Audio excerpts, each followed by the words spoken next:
पिता वसो त्वं माता शतक्रतो बभूविथ अथा ते सुम्नमीमहे। ॐ स्वस्ति पन्थामनुचरेम सूर्याचन्द्रमसाविव पुनर्ददताघ्नता जानता संगमे मही। पुनर्ददताघ्नता जानता संगमे मही।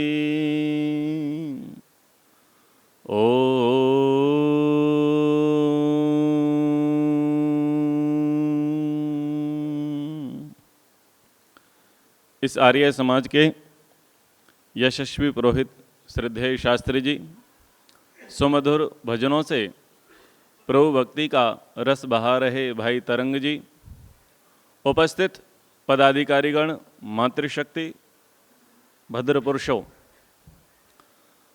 वैदिक सत्यनारायण कथा का हमारा प्रसंग चल रहा है।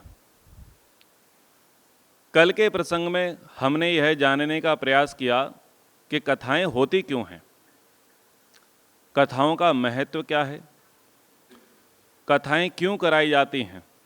इनको हमने पक्ष विपक्ष के साथ सुनने समझने का प्रयास किया। समझ में ये आया, वेद की बातों को दृष्टांतों के माध्यम से जनमानस को समझाने के लिए कथाओं की आवश्यकता पड़ी। इसलिए ब्राह्मण ग्रंथ, आरण्य ग्रंथ, उपनिषद आदि का निर्माण हुआ। कालांतर में जाकर के वर्तमान में कुछ पुराण लिख दिए गए जो वास्तविक पुराण नहीं थे, और महर्षि वेदव्यास के नाम पर इनको प्रचारित कर दिया गया। जब इतिहास का साक्ष्य लिया गया तो यह पता चला कि महर्षि व्यास का काल तो 5000 वर्ष पूर्व का है, और वर्तमान जो पुराण है वो दूसरी शताब्दी से लेकर के 12वीं शताब्दी के मध्य उनका रचना काल निकल करके आता है। और जो पुराणों की कसौटी है, उस कसौटी पर भी सभी पुराण जो प्रचलित हैं वो खरे नहीं उतरते हैं। सत्यनारायण कथा के विषय में हमने जाना, समाज में प्रचलित तो है, कराने वाला कंफ्यूज है और करने वाला कंफ्यूज है कि आखिर ये किस बला का नाम है। हमारा कार्य है सत्य को ग्रहण कराना और असत्य का त्याग कराना। जितनी जितनी बातें शास्त्रों के माध्यम से हमको पता चलती जाएं, हमारा कार्य है हम उन्हें आत्मसात करते चले जाएं और जनमानस में उसका सदप्रचार करते चले जाएं। यथा समाज में लोग मानते थे कि देवता 33 करोड़ हैं, हमने बताया 33 कोटि हैं। बहुतायत विद्वत जन ये मानता है कि हमारी संस्कृति 5000 7000 वर्ष पुरानी है, लेकिन हमने बताया कि 1,96,08,53,124 वर्ष हो गए। इतना लंबा काल है। लोग ये मानते थे यही कलयुग है, हमने बताया कि 454वां कलयुग है। वैवस्वत मनवंतर का 28वां कलयुग है। बहुत सारी बातें हमने बताई हैं। ऐसे ही हमारा कार्य है कि जो बहुदेवतावाद समाज में चल रहा है, ईश्वर के स्थान पर अन्य काल्पनिक जो ईश्वर हैं वो पूजे जा रहे हैं, माने जा रहे हैं, उनके विषय में लोगों को जागृत करें, बताएं, तर्क के साथ, प्रमाण के साथ, युक्ति के साथ उन्हें बताने का प्रयास करें। ईश्वर ऐसा नहीं है। वेदोक्त ईश्वर को हम जानने समझने का प्रयास करें। आपके सामने मैंने निवेदन किया कि हम सनातन धर्मी हैं, और सनातन को लेकर के जो खाई चल पड़ी है कि हम स्वयं को आर्य समाजी कहते हैं और दूसरों को पौराणिक कहते हैं, इसमें थोड़ा सुधार की आवश्यकता है। पौराणिक भी सनातनी हैं और आर्य समाजी भी सनातनी हैं। बस थोड़ा सा आपको करेक्शन करना है, स्वयं को वैदिक कहलाना आरंभ कर दीजिए, क्योंकि हमारा जीवन व्यवहार वेद के अनुसार है। अगर आप आर्य समाज कहते हैं तो लोग कहेंगे आर्य समाज तो 150 वर्षों से आया है, 200 वर्षों से आया है, उससे पहले क्या था? लेकिन उससे पहले तो वैदिक ही थे। आवश्यकता है कुछ शब्दों को थोड़ा सा बदलने की। जब व्यक्ति सीधे तरीके से बात नहीं समझता है तो आपको समझाने का तरीका आना चाहिए। क्योंकि जैसे पूर्व में धर्म का प्रचार हो रहा था उस प्रकार से वर्तमान में नहीं हो सकता, चीज़ें बदल गई हैं। तो हमको भी कुछ सुधार, कुछ परिवर्तन करने की अपेक्षा है। जो कट्टरताएं हमारे अंदर हैं उन कट्टरताओं को थोड़ा सा साइड करना है, और जहाँ पर समत्व हम दोनों के बीच में हो सकता है उस पर पहले प्रयास करना है। जब वे व्यक्ति निवेदन करे कि हमें और गूढ़ रहस्य की बात बताओ, तो फिर उसे साकारवाद से निराकारवाद पर लेकर के जाओ। एक तरीका होता है, लेकिन पहले धर्म तो हम बता दें। हमने पुराणों के विषय में सुना और अन्य अन्य प्रसंगों को कल की कक्षा के अंतर्गत समझने का प्रयास किया। तो हमारा कार्य होता है, जब 4 दिन का सत्संग है तो पिछला रिप्लाई हम ही कर दें, क्योंकि जो सुधीजन हैं, श्रोतागण हैं, ऐसा हो जाता है कि पिछला प्रसंग उन्हें याद नहीं रहता, और अगले दिन जो आए हुए होते हैं वो पिछले दिन नहीं आते, तो कम से कम उन्हें पता तो चल जाए कि पिछले के प्रसंग में हमको क्या बताया गया, क्या पढ़ाया गया और क्या सिखाया गया। व्यास जी के विषय में भी हमने आपको बताने का प्रयास किया। अब हम आगे कथा में प्रवेश करने का प्रयास करते हैं। सत्यनारायण कथा जो 5 अध्यायों में है, उसका प्रथम अध्याय महात्म्य को कहता है। जितनी भी कथाएं हैं उसमें आरंभ में उसका महात्म्य कहा गया है, उसकी प्रशंसा की गई है। क्यों की गई है? ताकि लोगों की रुचि उत्पन्न हो, लोग उसे सुने और उसे सुनाएं। और अंत में फलश्रुति बताई है कि जो उसे सुनेगा और सुनाएगा उसे क्या क्या फल की प्राप्ति होगी। आजकल तो सुनने सुनाने मात्र से ही मोक्ष दिला देते हैं और जीवन पर्यंत के सारे पाप कटा देते हैं, लेकिन जो फलश्रुति वो दे रहे हैं ये भी कोई नई नहीं है, ये भी पुरानी है। आप उपनिषदों को पढ़ोगे तो वहाँ पर फलश्रुति बताई है। प्रश्नोपनिषद की फलश्रुति है, कठोपनिषद की फलश्रुति है, अन्य अन्य प्रसंगों की फलश्रुति है कि जो इस प्रसंग को सुनेगा उसको मुक्ति की प्राप्ति होगी। इसका क्या अर्थ है? क्या केवल किसी उपनिषद की कथा को सुन लेने मात्र से मुक्ति हो जाएगी? सुनना पहला कार्य है। विद्या प्राप्ति का पहला आधार श्रवण, उसके बाद मनन, फिर निधिध्यासन और चौथा है साक्षात्कार। वहां सुनने का तात्पर्य साक्षात्कार तक है, और लोग सुनने का अर्थ केवल सुनना मानते हैं, साक्षात्कार नहीं मानते। और इसमें यह भी बताते हैं कि जैसे इसको हुआ वैसे तुमको भी हो जाएगा। जैसे लाभ, जैसे पुण्य की प्राप्ति, जैसे स्वर्ग की प्राप्ति इसको हुई वैसे तुमको भी हो जाएगी। लेकिन क्या वैसे तुमने किया? जैसे नचिकेता को ईश्वर की प्राप्ति हुई, ब्रह्म विद्या उसके अंदर आई, पर क्या नचिकेता जैसा पुरुषार्थ, तपस्या, ब्रह्मचर्य, श्रद्धा आपने दिखाई? वो तो नहीं दिखाई।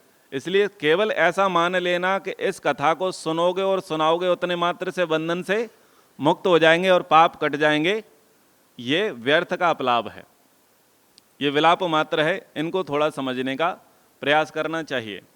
तो पहले अध्याय में महात्म्य की बात कही गई और दूसरे, तीसरे, चौथे, 5वें में यजमानों की बातें कही गई हैं। और जमाने से उन्हीं यजमानों की रट्टू तोता की तरह रट लगाए हुए हैं। एक लकड़हारा था, एक लीलावती कलावती थी, एक साधु वैश्य था, एक तुंगध्वज नाम का राजा था। महाराज 6वें 7वें आप भी तो थे, आप भी तो कथा करा रहे हो, आप अपना नाम कब लोगे? बोले ये तो सिलेबस में है ही नहीं। हमने ये भी बताने का प्रयास किया कि सत्यनारायण कथा में ये लिखा है कि मनुष्य जिस किसी दिन भक्ति श्रद्धा से युक्त हो उसी दिन संध्या के समय सत्यनारायण भगवान की पूजा करे। कहीं ये नहीं लिखा कि हनुमान जी पर करो, शंकर जी पर करो, इस देवी पर करो, उस देवता पर करो, कहीं नहीं लिखा। और बंधु बांधवों के साथ करना है, अकेले अकेले नहीं करना है, और संध्या के समय करना है। तो उन चीज़ों को जानने समझने का हमको प्रयास करना चाहिए। ये जो मैं कथा का उपदेश कर रहा हूँ इसमें बहुत सारी मेरी ऊहा है। कुछ स्वामी जगदीश्वरानंद जी की कथा का आश्रय लिया है, कुछ उपनिषदों का आश्रय लिया है। चूँकि मैं भूतपूर्व पंडित हूँ तो मेरा अपना पुराण का अनुभव है, मैंने उनको पढ़ा है, जाना है, समझा है, और कथाकारों से आता हूँ तो मुझे कथाएं करनी आती हैं और अपनी बातों को कहने का तरीका प्रभु कृपा से थोड़ा थोड़ा प्राप्त है। आपको ये भी बताने का प्रयास किया कि पुराण किसे कहते हैं। पुराण, गाथा, कल्प, नाराशंसी, इतिहास, इनको वास्तविक पुराण कहते हैं। जो प्रचलित 18 पुराण हैं वो वास्तव में 18 पुराण की संज्ञा पर खरे नहीं उतरते हैं। ये सारी बातें हमने पिछले प्रसंग में आपको बताई। अब आज का व्याख्यान आरंभ करते हैं। व्याख्यान आरंभ होता है व्यास जी के उपदेश से। व्यास जी कहते हैं, एकदा नैमिषारण्ये ऋषयः शौनकादयः प्रपृच्छर मुनयः सर्वे सूतं पौराणिकं खलु। इस श्लोक के साथ सत्यनारायण कथा का आरंभ होता है।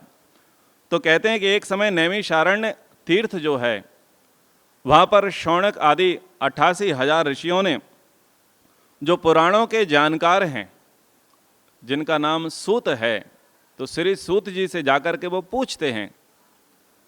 अब यहाँ पर नैमिषारण्य नाम आया है, शौनक नाम आया है, पौराणिक नाम आया है और सूत नाम आया है।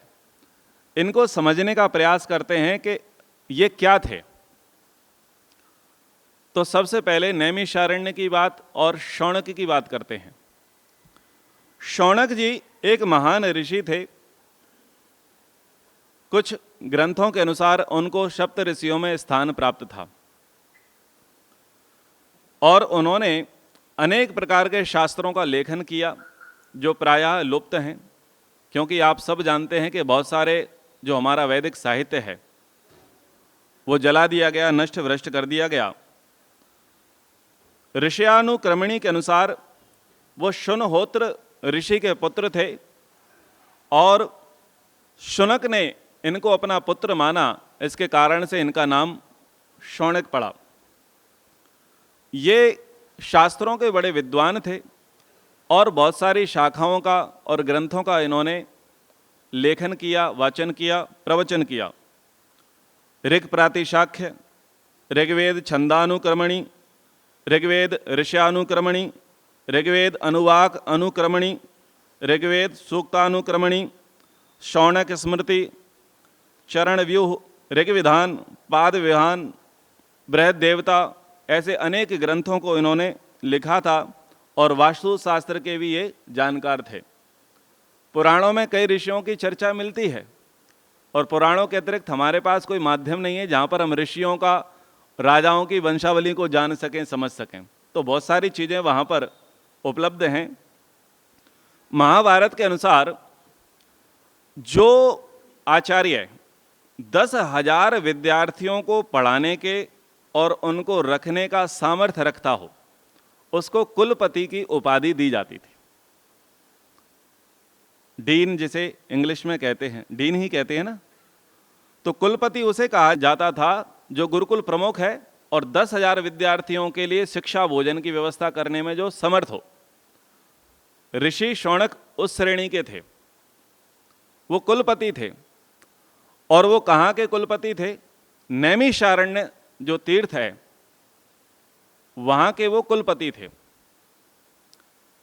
निमिषा का अर्थ होता है प्रभा, सूर्य की आभा।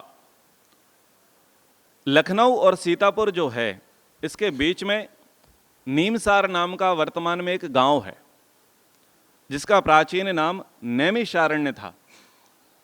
और नैमिषारण्य में श्री शौनक जी के नेतृत्व में वहाँ पर 88,000 ऋषियों का जमावड़ा हुआ और वहाँ पर पुराण के जो जानकार थे सूत जी का जो मूल नाम था वो था लोमहर्षण। कहीं कहीं पर इनको रोमहर्षण कहते हैं। लोमहर्षण, पैल, सुमंतनी, वैशंपायन, जैमिनी, ये कल के व्याख्यान में आपको बताया कि व्यास जी के शिष्य रहे थे। तो सूत जी सब पुराणों के जानकार थे। पौराणिक जो इतिहास वृत्त को जानता है वो पौराणिक है और सूत इसे कहते हैं जो आदि सृष्टि से लेकर के वर्तमान तक के इतिहास को कंठस्थ किया हुआ है उसको सूत कहते हैं। और ये भी अब कुछ मरणासन्न स्थिति में भारत में जीवित हैं, उनको पंडा कहते हैं। जब आप सोरों जाएंगे, इलाहाबाद जाएंगे, प्रयागराज जाएंगे, इन क्षेत्रों में जाएंगे, भले ही हम लोग नहीं जाते पर हमारे परिवार से तो लोग जाते हैं। हम भले ही अस्थि विसर्जन नहीं करते पर अस्थियां विसर्जन तो होती हैं। वहां पर उन लोगों के पास हमारी वंशावलियां हैं, किस कुल का है, किस खानदान का है, किस जाति का है, किस गोत्र का है, सारे उनके पास वंशावलियां हैं। ये वंशावलियां सुरक्षित रखने की परंपरा थी, और पहले ये परंपराएं जिनके द्वारा सुरक्षित की गई उनको पौराणिक कहते थे, उनको सूत कहते थे। वो लिखते थे राजवंशों का इतिहास कि कैसे कैसे लोगों ने कैसे कैसे कार्य किए। आजकल उस प्रकार के इतिहास देखने को नहीं मिलते, लेकिन वंशावली मिलती हैं। मैंने आपको बता दिया, तीर्थों में जब लोग अस्थि विसर्जन के लिए जाते हैं तो वहाँ पर जो पंडा जी होते हैं वो अपना पत्रा लेकर के रहते हैं, और परंपरा के साथ वो क्या करते हैं, आपकी वंशावलियों को सुरक्षित रखते हैं। अच्छा, एक गर्व की बात है, हम सीने पर हाथ रख करके और बड़े गर्व के साथ कह सकते हैं कि हम सनातनी थे और हैं, क्योंकि हमारे पास प्रमाण है। लेकिन पड़ोसी नहीं कह सकता, पता नहीं कितना परिवर्तन हुआ होगा। हमारा प्रमाण सुरक्षित किनके पास है बोलो? उन पंडाओं के पास है। इसके लिए उनका धन्यवाद देना चाहिए। पाखंड में हम किसी का समर्थन नहीं करते, पाखंड में हम किसी का समर्थन नहीं करते, लेकिन अगर वो कुछ अच्छा कर रहा है तो उसके लिए तो धन्यवाद है। जो भी अच्छा कर रहा है अगर उसने रखा हुआ है तो उसके लिए धन्यवाद है। और मैं आपसे निवेदन करूंगा, अस्थि विसर्जन के लिए भले ही ना जाएं, लेकिन कभी मौका लगे तो आप अपनी वंशावलियां लेकर के आ जाएं, ताकि घर में बच्चों को बताने के लिए काम आए।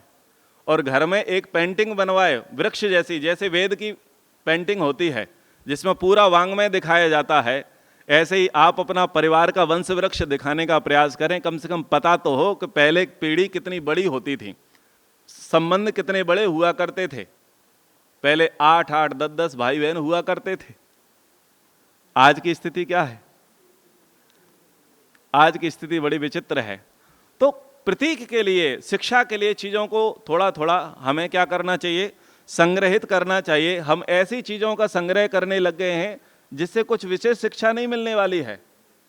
लोग फेंग सुई रखने लग गए हैं, लाफिंग बुद्धा रखने लग गए हैं, कछुआ केकड़ा रखने लग गए हैं।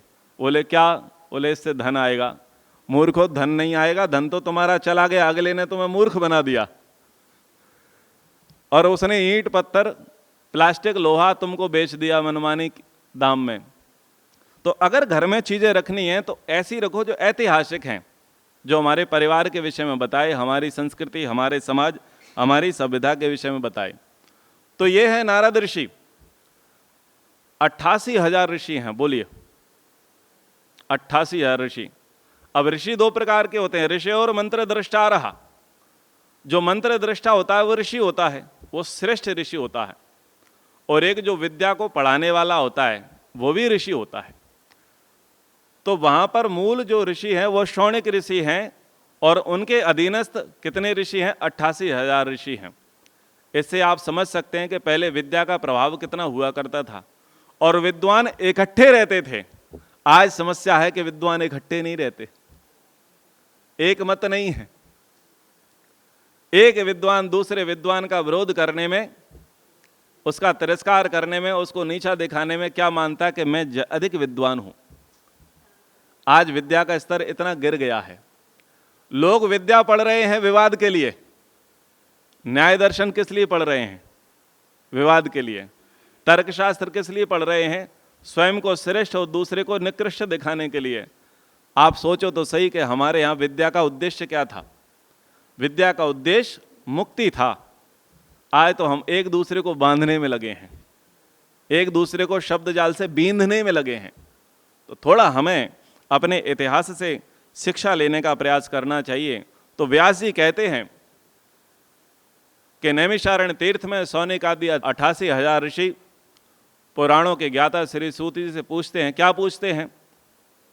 व्रतेन तपसा किं वा प्राप्यते वांक्षितं फलम तत्सर्वं श्रोतुमिच्छामः कथयस्व महामुने। ऋषि पूछते हैं, कोई ऐसा व्रत, कोई ऐसा तप कोई ऐसा अनुष्ठान, कोई ऐसी पूजा पद्धति बताओ जिससे क्या हो, मनुष्यों के मनवांछित फल की उसे प्राप्ति हो और दुख और क्लेश से वो दूर हो जाए। ऋषियों का चिंतन बड़ा अद्भुत होता है।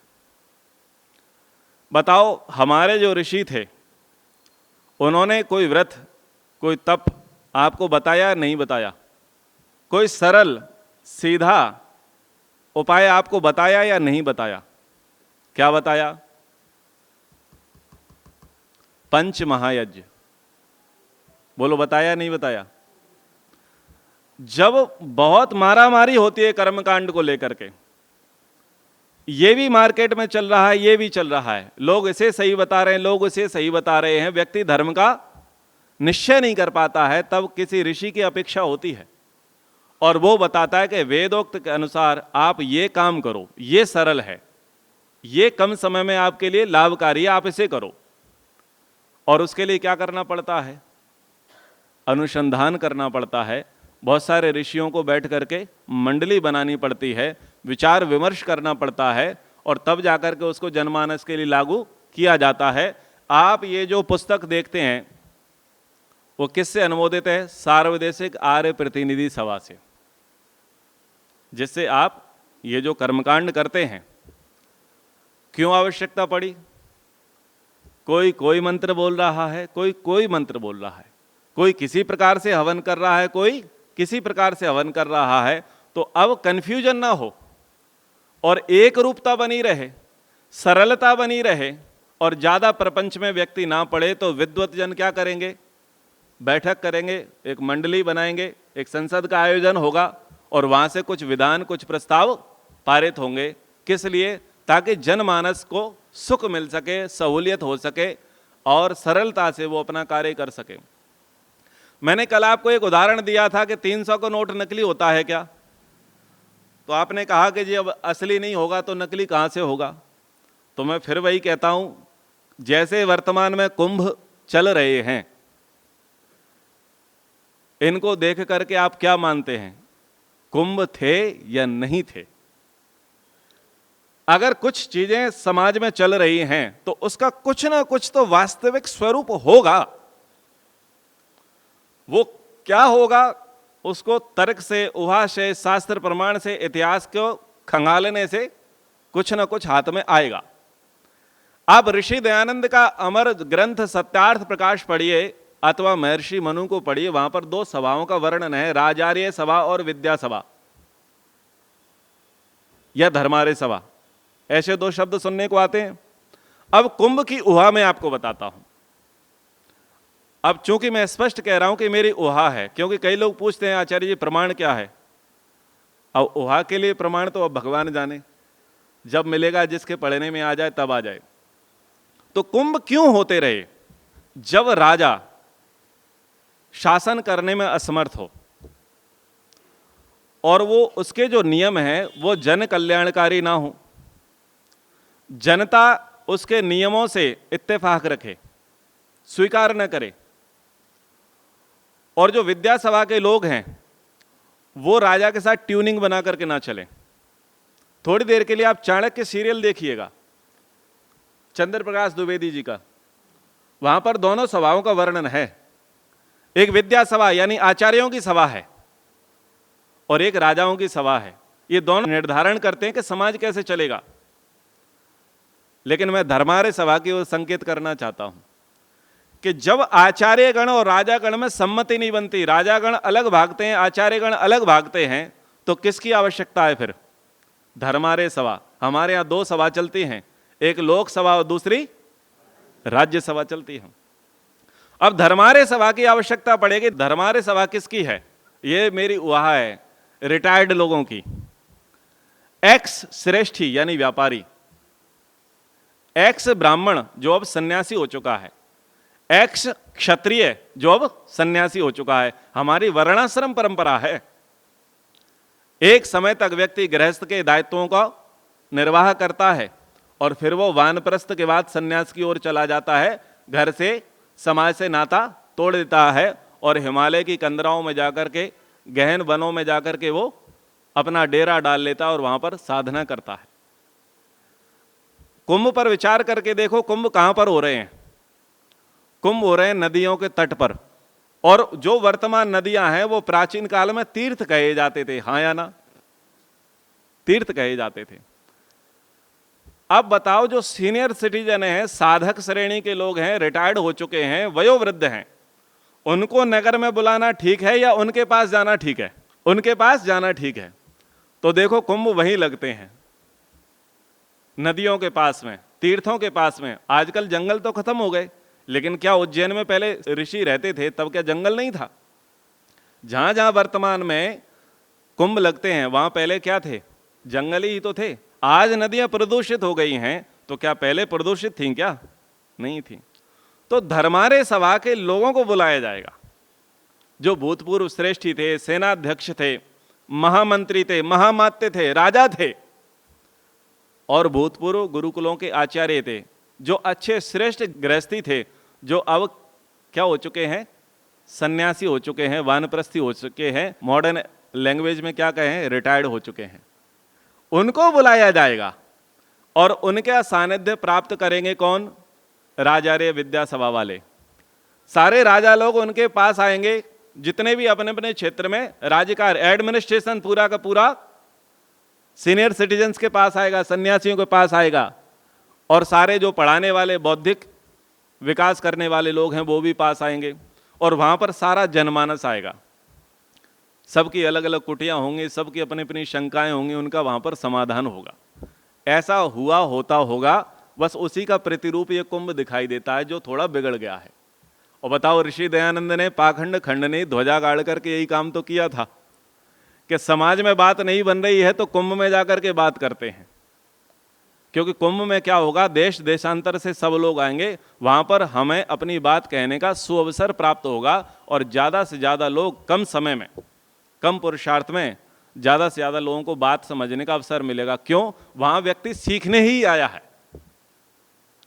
आजकल कुंभ तो घूमने का, प्रदर्शन का क्षेत्र बन चुका है, लेकिन पहले व्यक्ति किस भाव से आता था कि वहां कुछ साधना करनी है, कुछ जानना है, कुछ समझना है। तो उस प्रकार का जमावड़ा हुआ करता होगा, वो थे कुंभ। तो ऋषि शौनक जी हैं, 88 ऋषि हैं, और वहां इस बात पर मंथन किया जा रहा है कि कलयुग का आरंभ है, और लोगों में क्या हो रहा है? संक्रमण हो रहा है। आश्रम व्यवस्था जा रही है, वर्ण व्यवस्था जा रही है। जाने का कारण क्या था? महाभारत का भीषण युद्ध। लेकिन क्या ब्राह्मण मर गए थे क्या उसमें? प्रायः जो लोग महाभारत नहीं पढ़े उनको थोड़ी सी भूल हो जाती है, इसलिए मैं निवेदन कर रहा हूं, ब्राह्मण नहीं मरे थे। युद्ध किन्होंने लड़ा था? युद्ध तो क्षत्रियों ने लड़ा था। बूढ़े लोग बचे हुए थे और बच्चे बचे हुए थे। क्षत्रिय मारे गए, इसमें कोई दो मत नहीं है, लेकिन पांडव पक्ष के तो क्षत्रिय बचे थे। पांडव पक्ष टोटल 7 लोग युद्ध के बाद बचे थे, कृपाचार्य बचे थे।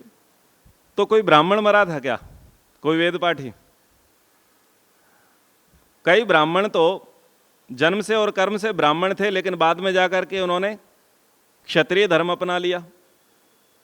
सबसे पहले ब्राह्मण शिरोमणि जिनकी आज पूरा भारत जयंती मना रहा है, उनका नाम है भगवान श्री हनुमान जी। ब्राह्मण कुल में पैदा हुए, लेकिन कार्य क्या किया बोलो?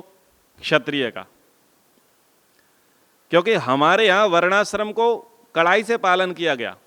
यह नहीं देखा गया कि व्यक्ति का जन्म क्या है, देखा यह गया है कि व्यक्ति का कर्म क्या था। तो जन्म से तो वो ब्राह्मण थे, लेकिन कर्म से कौन थे? क्षत्रिय थे। ब्राह्मण वर्ग परशुराम को जय जयकार करते हैं, दादा परशुराम की जय, भगवान परशुराम की जय। मैं उनसे भी कहना चाहता हूं कि भाई वो भी तुम्हारे भगवान नहीं है। किसको वेद पढ़ाए भगवान परशुराम ने? किसके हवन कराए, किसके कर्मकांड कराए? कहीं पर कोई प्रमाण मिलता है? नहीं मिलता। ब्राह्मण कुल में जन्म हुआ, आरंभिक नाम राम था, लेकिन परिस्थितियों ने क्या बनाया? परशुराम बनाया। और शिव जी के पास जाकर के उन्होंने युद्ध कला सीखी, धनुर्वेद सीखा और धनुर्वेद के प्रवर्तक रहे। और बाद में जाकर के पूरे टाइम क्या करते रहे? युद्ध करते रहे। और बाद में किन को पढ़ाया? क्षत्रियों को पढ़ाया। और क्या पढ़ाया? शास्त्र नहीं पढ़ाया, शस्त्र पढ़ाया, धनुर्वेद पढ़ाया। तो वो भी कौन हो गए? ब्राह्मण के बाद क्षत्रिय। विश्वामित्र आरंभ में कौन थे? क्षत्रिय थे, और बाद में कौन थे? ब्राह्मण हुए। ऐसे ही द्रोणाचार्य, द्रोणाचार्य आरंभ में कौन थे? ब्राह्मण, और बाद में कौन हुए? क्षत्रिय। क्योंकि परिवर्तन तो हो रहा था। तो बस ये निवेदन किया कि ज्यादा ब्राह्मण तो नहीं मरे ना, जो विद्या प्रदाता हैं वो तो नहीं मरे। एक दो आचार्य चलो ठीक है युद्ध में धराशायी हो गए, द्रोणाचार्य हम कह सकते हैं, अश्वत्थामा हैं वो कह सकते हैं, लेकिन उन्होंने ब्राह्मणोचित तो कर्म नहीं किए ना, क्षत्रिय वाले कार्य अधिक किए उन्होंने। लेकिन ब्राह्मण तो थे, क्षत्रिय चले गए। और शास्त्र यह कहता है कि ब्राह्मण और क्षत्रिय अगर साथ रहेंगे तो शासन ठीक चलेगा, और अगर एक कमजोर पड़ गया तो शासन ठीक से नहीं चलेगा। तो उस समय क्षत्रिय तो चले गए, और जो क्षत्रिय बचे वो अच्छे नहीं थे, जितेंद्रिय सदाचारी नहीं थे जैसे उनके पूर्वज थे। और छोटी ही आयु में इनको राजपाठ मिल गए थे, इनकी पूर्ण शिक्षा नहीं हुई। ध्यान देना, जो भी संपत्ति के बाद में बंटवारे हुए वो छोटे छोटे बच्चों को राज्य सौंप दिए गए, छोटे छोटे बच्चों को राज्य सौंप दिए। जब उनके पूरे ठीक से दूध के दांत नहीं गिरे हैं और उनको राजा बना दिया जाए तो बताओ वो राजपाट को संभाल पाएंगे? नहीं संभाल पाएंगे। फिर विद्या का बिगाड़ ऐसे चला। शास्त्र का नियम यह होता है कि ब्राह्मण क्षत्रिय पर शासन करे और क्षत्रिय ब्राह्मण पर शासन करे। जब दोनों परस्पर एक दूसरे पर शासन करेंगे, दोनों एक दूसरे को नियम में चलाएंगे, तब समाज नियम में चलेगा। और अगर दोनों नियम में नहीं चलेंगे, एक तरफा चलेगा, तो समाज उन्नति प्रगति नहीं करेगा। तो यह संक्रमण काल था, संक्रमण काल था। बोले कुछ तो ऐसा उपाय हो, कुछ तो ऐसा प्रसंग हो कि ये जो बहुत प्रकार के कर्मकांड प्रपंच चल पड़े हैं, ये बहुत देवतावाद की मान्यताएं चल पड़ी हैं, ईश्वर के विषय में जो भ्रांति आई हुई है, कुछ ऐसा विचार करें, कुछ ऐसा चिंतन करें जिससे लोग अपनाएं, करें और उनको मनोवांछित फल की प्राप्ति हो जावे। जो वो करना चाहते हैं, जो प्राप्त करना चाहते हैं, वो कर लेवें। ऋषि दयानंद जी ने भी यही कार्य किया। अंधविश्वास भारत में भरा पड़ा था, पाखंड था, बहुदेवतावाद था, अवतारवाद की मान्यता थी, और ना जाने किस किस प्रकार की मान्यताएं थी। लोग कर्मकांडों में उलझे हुए थे, कर्मकांडों में बलियां चलती थी, व्यभिचार कर्म होते थे, बहुत बुरा कार्य होता था, वेदों के गलत अर्थ किए गए। तब ऋषि दयानंद जी ने पूजा पद्धति प्रदान की, जिसका नाम था पंच महायज्ञ। पंच महायज्ञ एक ऐसी पूजा पद्धति है जो सरल है, सुगम है और मनोवांछित फल को देने वाली है। इस पंच महायज्ञ से स्वर्ग भी मिल सकता है स्वर्ग चाहने वाले को, और मुक्ति चाहने वाले को। हाँ या ना? मिलेगी या नहीं मिलेगी?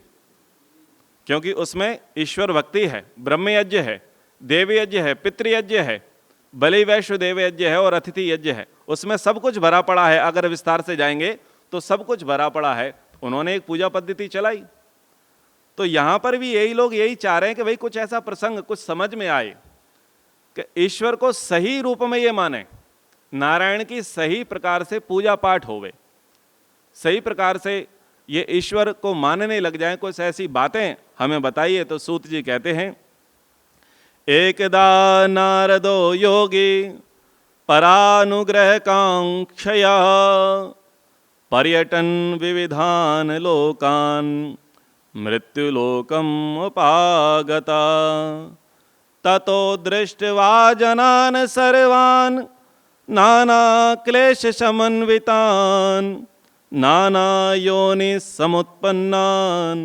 क्लिश्यमानान स्वकर्म भी। सूत जी कहते हैं, हे ऋषियों, आपने जो प्रश्न मुझसे पूछा है, ऐसा प्रश्न पहले पूछा जा चुका है, और वो पूछने वाले थे देवर्षि नारद, और जिनसे पूछा गया वो हैं विष्णु। भगवान विष्णु से देवर्षि नारद ने प्रश्न पूछा। बोले कैसे पूछा कि अनेक लोक लोकांतरों में भ्रमण करने के पश्चात उन्होंने देखा कि मृत्यु लोक पर लोग बड़े दुखी हैं। इनका दुख, इनका कष्ट किस प्रकार से दूर होवे, इसके लिए वो जानने के लिए भगवान विष्णु के पास जाते हैं। कुछ भाव समझने की आवश्यकता है। ब्रह्म के विषय में जानने के लिए पिप्पलाद ऋषि के पास लोग जाते हैं। ईश्वर के विषय में जानने के लिए याज्ञवल्क्य की सभाओं में जाते हैं। राजधर्म कैसे अपनाना है तो पांडव पक्ष पितामह भीष्म के पास जाते हैं। राज्य कठोरता से किस प्रकार से पालन हो तो कणिक के पास जाया जाता है।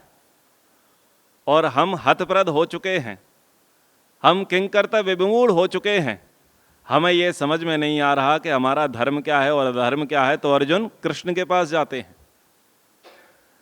आप देखें, इतिहास उठा करके ये परंपरा चली आई है कि यदि कुछ समस्याएं हैं और समस्याओं का निपटारा हो नहीं रहा है तो उस क्षेत्र का जो जानकार है, सीनियर है, जो बेहतर तरीके से बातों को बता सकता है, उनके पास जाने की परंपरा रही है। व्यक्ति ने स्वयं से ट्रीटमेंट नहीं दिया है। हमारे यहां हर व्यक्ति स्वयं ट्रीटमेंट दे देता है।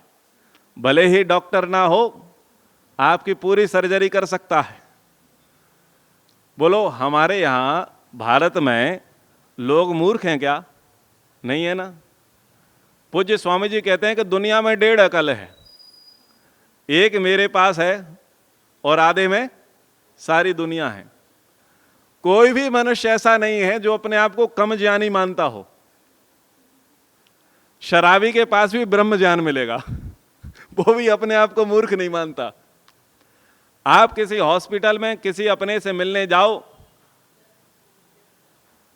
और आप पूछेंगे जी क्या हुआ, वो तुरंत बताएगा ये हुआ, तो ये तुरंत 8-10 दवाइयां बताएगा। बोलो, बताएगा या नहीं बताएगा? अब महाराज, अगर आप उसके लिए इतने पूजनीय होते तो वो डॉक्टर के पास ना जाकर के आपके पास आता। पर हम बताने से नहीं मानेंगे। हम बताने से चूकने वाले हैं क्या? तो सलाह देने में हम नंबर 1 है, सलाह देने में नंबर 1 है।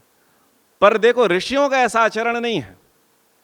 ऋषि बहुत सारी समस्याओं का समाधान करने में समर्थ हैं, लेकिन फिर भी वो क्या बुद्धि रखते हैं, हमसे बेहतर हमारे गुरुजी बता सकते हैं, हमारा राजा बता सकता है, हमारा मुख्य अधिकारी बता सकता है। इसको बोलते हैं समर्पण भाव।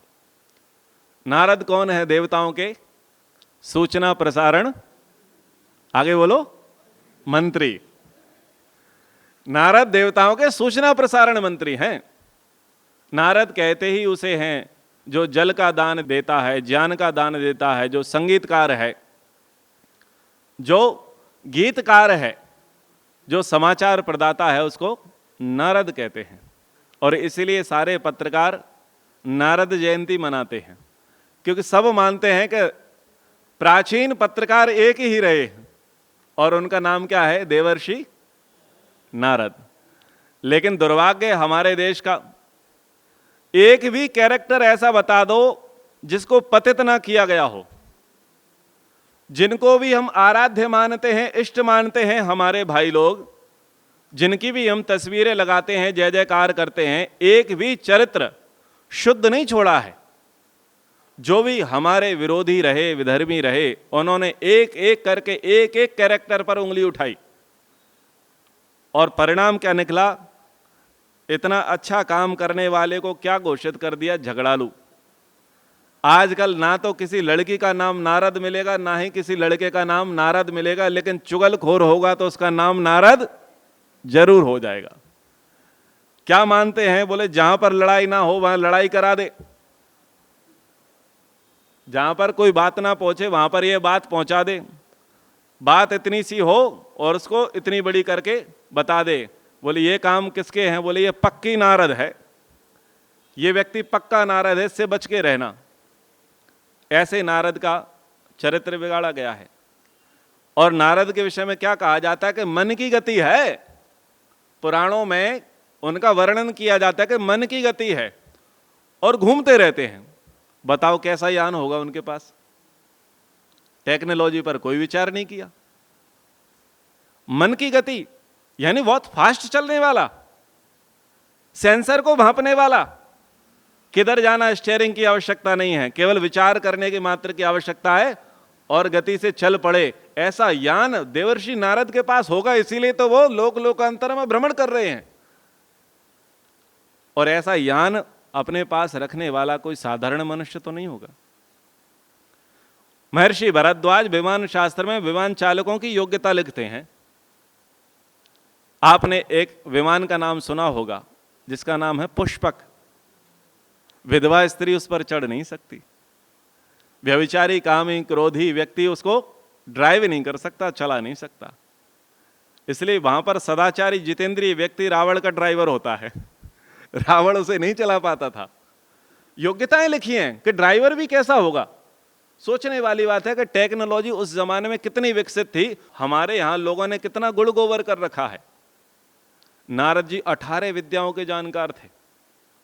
सनत कुमार के पास जब वो जाते हैं कि तब वो अपना परिचय देते हैं कि मैं चारों वेदों के अतिरिक्त इतिहास को जानता हूं, पुराण को जानता हूं, व्याकरण को जानता हूं, श्राद्ध कल्प को जानता हूं, मैं गणित जानता हूं, खगोल जानता हूं, उत्पाद शास्त्र जानता हूं, तर्क शास्त्र जानता हूं, नीति शास्त्र जानता हूं, निरुक्त ब्रह्म विद्या, वेदांग ज्ञान, भूत विद्या, सर्प विद्या, नक्षत्र विद्या, धनुर्वेद, क्षत्र विद्या, ज्योतिष, नृत्य गान वाद्य और शिल्प विज्ञान आदि को मैं जानता हूं। इतनी विद्याओं के जानकार देवर्षि नारद हैं।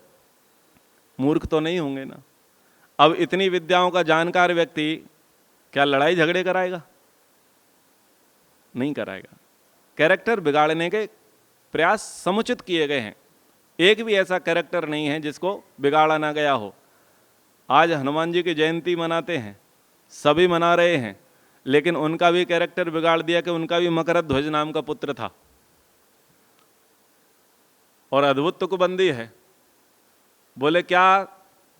बोले लंका जलाई थी हनुमान जी ने। लंका जलाई तो पूंछ बुझाई, पूंछ बुझाई तो पूंछ में पसीना था और पसीना समुद्र में गिरा। वहां पर एक मछली थी या मगरमच्छ जो भी था, उसने उसको निगल लिया और उसके पेट से मकरध्वज पैदा हो गया। अद्भुत साइंस है। साइंस वालों की जय जयकार हो साहब। अरे पसीना भी खारा और समुद्र का जल भी खारा। अगर उसकी पसीने की प्रकृति अलग हो तो जल में ना मिले। वीर्य थोड़ी देर के लिए नहीं मिलेगा, जल में नहीं घुलेगा, तेल नहीं घुलेगा, घी नहीं घुलेगा, क्योंकि इनकी प्रकृति अलग है। लेकिन पसीने की प्रकृति, अब महाराज वो भी योनि में नहीं गया है, पेट में गया है। अब पेट में कोई पसीना ले और पेट रह जाए, गर्भ ठहर जाए, अद्भुत है। और उससे कौन पैदा हो जाए? मनुष्य। और धन्य है लोगों को जो मान लेते हैं। ऐसे लोगों की बुद्धि को भी तो धन्य है कि वो मान लेते हैं, तर्क नहीं लगाते। और कहते हैं कि भाई धर्म के क्षेत्र में तर्क नहीं लगाना। महर्षि मनु जी कहते हैं यस तर्केण अनुसंदेत सा धर्म वेद ना इतरा। अगर धर्म को जानना है तो तर्क लेकर के चलो। और ये कहते हैं कि अपने जूते के साथ बुद्धि भी दरवाजे के बाहर छोड़ के आओ। ऐसे बैनर लगाते हैं, जूतों के साथ अपनी बुद्धि यानी तर्क को बाहर छोड़ करके आओ। तर्क का विधान है शास्त्र में और तर्क का निषेध भी है। धर्म को जानने के लिए तर्क की आवश्यकता और अध्यात्म को जानने के लिए तर्क की आवश्यकता नहीं है। आप कठोपनिषद पढ़िए। कठोपनिषद में नचिकेता को यमाचार्य धर्म बताते हैं, ईश्वर कैसा ये बताते हैं। और सारे तर्कों के, सारे प्रश्नों के उत्तर नचिकेता को मिलते हैं।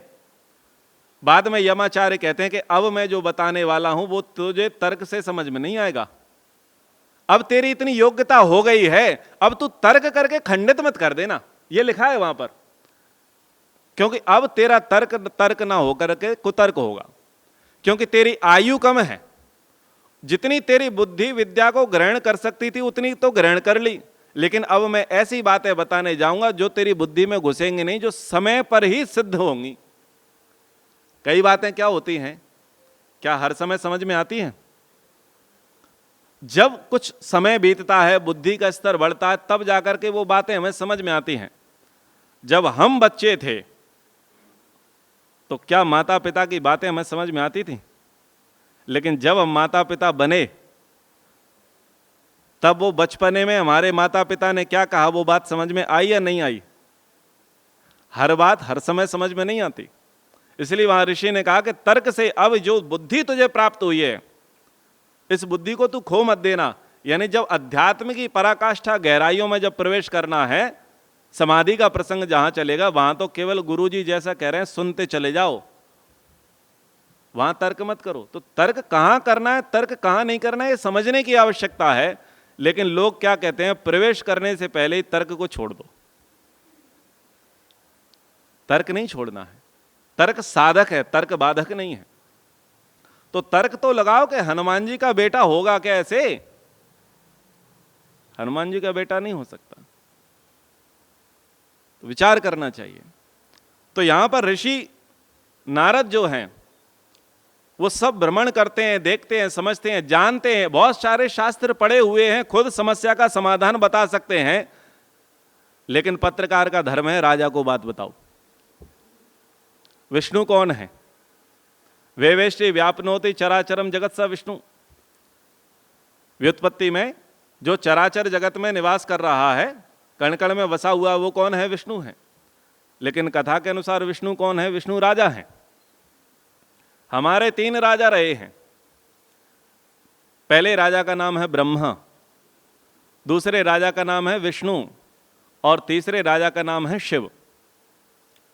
इतिहासकार बताते हैं राजधानी भगवान विष्णु की पश्चिम में रही, क्षीर सागर, अरब सागर जिसे कहते हैं, उस तरफ इनकी राजधानी रहा करती थी पहले। भगवान ब्रह्मा की राजधानी ब्रह्मावर्त देश, ब्रह्मदेश जिसे कहा जाता है, वहां पर उनकी भगवान ब्रह्मा की राजधानी रही। और कैलाश हिमालय के पास वाला जो पर्वत है, वहां पर भगवान शिव की राजधानी थी। अब भाई जिसका क्षेत्र का प्रसंग हो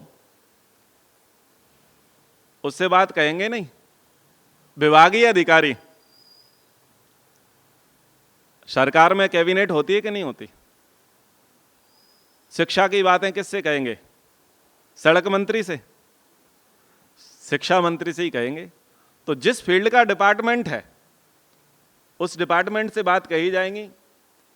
तो नारद जी भगवान विष्णु जी के पास जाते हैं और विष्णु जी से के पास जाकर के कहते हैं कि श्रीमान जी आपके राज्य में ऐसा हो रहा है, लोग तकलीफ में हैं, क्या आपको पता है?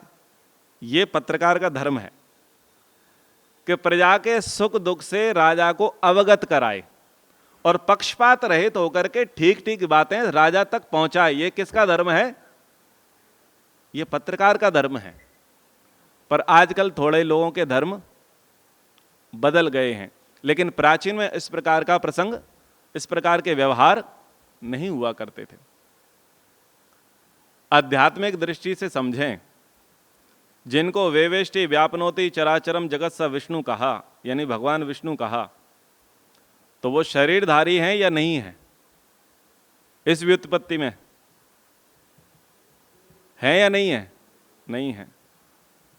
तो नारद जी सब जगह घूम करके अगर भगवान विष्णु जी के पास जाएंगे तो कैसे जाएंगे? शरीर से जाएंगे कि मन से जाएंगे? मन से जाएंगे। जब कोई प्रश्न आपके सामने आए और आप उस प्रश्न का तुरंत उत्तर देने में असमर्थ हो, तो आप किससे पूछोगे? ऋषि दयानंद जी ने बहुत सारे प्रश्नों के उत्तर समाधि लगाने के बाद दिए, हाँ या ना?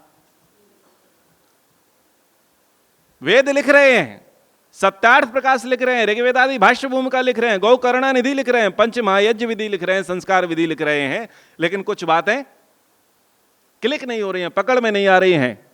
तो ऋषि दयानंद समाधि लगा रहे हैं और समाधि में फिर ईश्वर से जान करके उनको बता रहे हैं कि लिखो। ऐसा होता है कि नहीं होता है? तो हम इसका यही अर्थ लेंगे, किसी लोक विशेष पर वहां विष्णु नहीं बैठे हैं। हम इसका आध्यात्मिक अर्थ लेंगे कि जो चराचर जगत का स्वामी भगवान विष्णु है, उनसे नारद जी ने पूछा। पढ़ा बहुत कुछ है लेकिन तुरंत बुद्धि में आया नहीं। क्या आप लोगों ने बहुत सारी विद्याएं नहीं पढ़ी? हमने भी पढ़ी हैं, लेकिन क्या हर प्रश्न का उत्तर एट ए टाइम हम दे सकते हैं? नहीं दे सकते,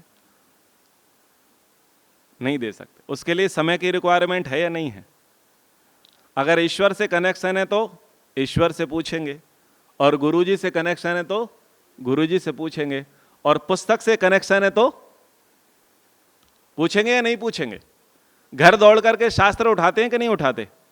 गुरुजी को व्हाट्सएप करते हैं कि नहीं करते? और साधक आंख बंद करेगा, वो सीधा भगवान से पूछेगा।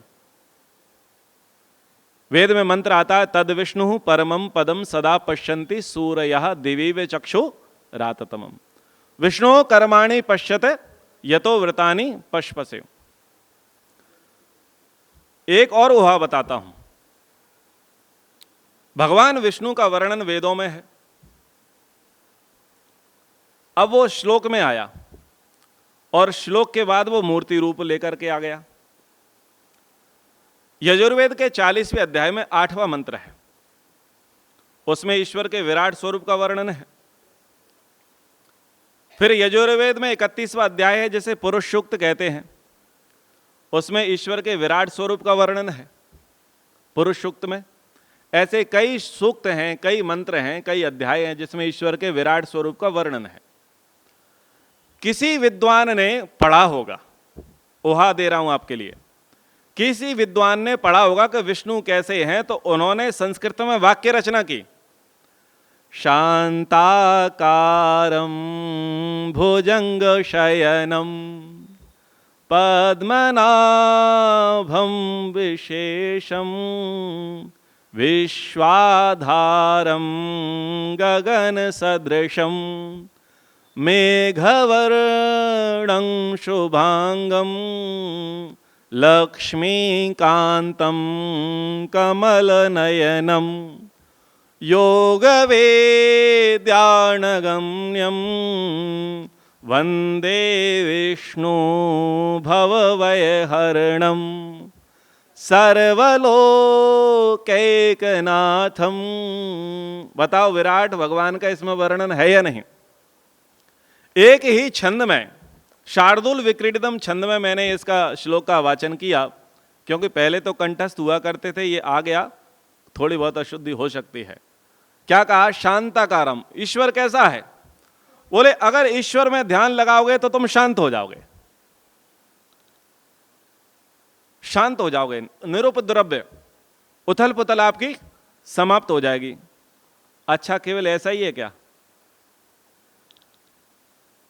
बोले नहीं, केवल हल्के में मत लेना कि भोला है।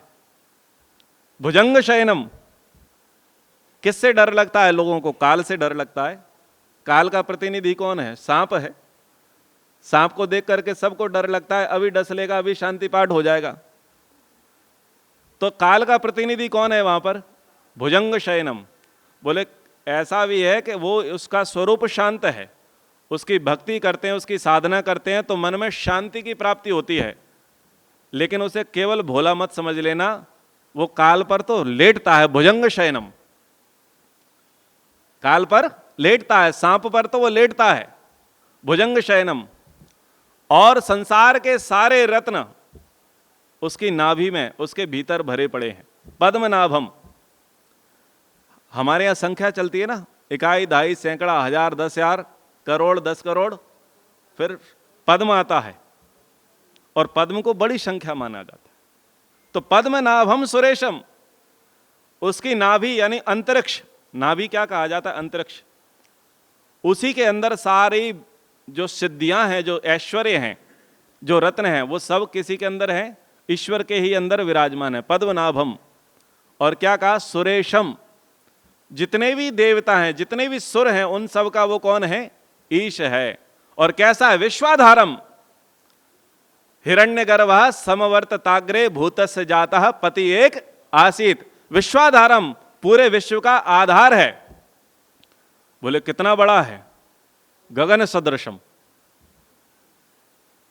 बताओ, गगन को पकड़ोगे, गगन पकड़ में नहीं आता। यहां से दिखता है गगन, और हवाई जहाज में जाकर के देखते हैं तो गगन का कोई पारवार है। गगन सदृशम, कैसा है, मेघ वर्ण। अब यहां से दिखता है नीला पीला, जरा वहां पास में जाकर के देखो, वहां पर कोई कलर है क्या। अब लोगों ने यहीं से भगवान राम का और कृष्ण जी का शरीर नीला कर दिया, नील लगा करके, इसी श्लोक से कर दिया नीला। मेघ वर्णम, यहां से दिखता है नीला पीला, वहां जाकर के तो देखो। हवाई जहाज में आप सब यात्रा करते ही हैं, क्या वहां पर नीला दिखाई दे रहा है, नहीं दे रहा है, यानी अरूप है। मेघ वर्णम शुभांगम, सारे अंग कैसे हैं उसके, शुभ हैं। कमल नयनम, योग विद्या का वो भंडार है, लक्ष्मी का वो पति है। तो ऐसे ऐसे वहां पर क्या है, ईश्वर के विराट स्वरूप का वर्णन किया गया है। और अगर उसकी वंदना करते हैं, उसके अनुसार चलते हैं, तो भव का जो भय है, इस भव का, इस धरती का, इस मृत्यु लोक का जो भय है, उस भय से हमें मुक्ति मिल जाएगी। बहुवय हरणम सर्वलोके नाथम, सारे लोक का वो नाथ है। तो ऐसे विराट स्वरूप का वर्णन वहां पर श्लोक में किया गया, और चित्रकार ने सुन लिया। चित्रकार ने श्लोक सुन लिया, समझ लिया, और पेंटिंग्स बना दी। ऐसे मूर्ति की निर्माण हुआ। समझ में आ गया। अगर वर्णन ना हो तो कैसे लिखेंगे कौन कैसा था। तो वहां इस आधार पर वो ऐसी पेंटिंग बना दी गई जहां पर क्षीर सागर है और सांप है, सांप पर भगवान विष्णु लेटे हुए हैं, नाभि से कमल खिला हुआ है, हाथ में शंख है, चक्र है, गदा है, पैरों पर देवी जी बैठी हुई हैं दावने के लिए, पैर दबाने के लिए। बस ऐसी जो कल्पना जो है कवि ने कर दी, चित्रकार ने चित्र बना दिया, बाद के लोगों ने पूज लिया। मूल क्या है, वेद। मूल वेद है। तो ऐसे विष्णु हैं, ऐसे विष्णु के पास जाकर के, यानी समाधि अवस्था में उन्होंने जाना समझा। अब जाना समझा तो क्या होता है, लोग ध्यान करते हैं तो ये समझ नहीं पाते कि ध्यान में होता क्या है। ध्यान वन वे ट्रैफिक नहीं है, एक तरफा नहीं होता। ध्यान तो दोनों ओर से होता है। आप ईश्वर से कुछ कहते हो और ईश्वर आपसे फिर कुछ कहेगा, ये ध्यान की सिद्धि है। ध्यानम निर्विषय मनः, ध्यान करेंगे तो कुछ हस्तगत होगा, कुछ प्राप्त होगा। तो नारद ऋषि ने वहां पर ध्यान किया है और उन्हें प्राप्त हुआ है, तो उन्होंने अपनी वेदनाएं कही हैं। आप मंत्र में वेदना नहीं कहते क्या, विश्वानि देव सवितर दुरितानि परास्व यद भद्रं तन्न आस्वा, वेदना आप कह रहे हो, आप अपनी रिक्वायरमेंट रख रहे हो, आप अपनी प्रार्थनाएं भगवान के समक्ष प्रस्तुत कर रहे हो। अब भगवान उसके बदले आपको उत्तर देंगे, अगर आपका ध्यान सही है तो, अगर आपकी योग्यता सही है तो, अगर आपके लक्षण सही है, आपकी साधना सही है, तो भगवान क्या देंगे, उत्तर देंगे। ऋषि दयानंद को उत्तर मिले या नहीं मिले, यदि योग्य होंगे, पात्र होंगे, तो उनको उत्तर मिलेंगे। तो कल की कथा में हम ये जानने का प्रयास करेंगे कि देवर्षि नारद ने क्या प्रश्न रखा और भगवान विष्णु ने उनको क्या उत्तर दिए। उन प्रश्नों के उत्तरों को हम जानने समझने का प्रयास करेंगे। समय के अनुसार आज की कथा को अब हम यहीं पर विराम करते हैं। इति ओम शम। बहुत बहुत धन्यवाद।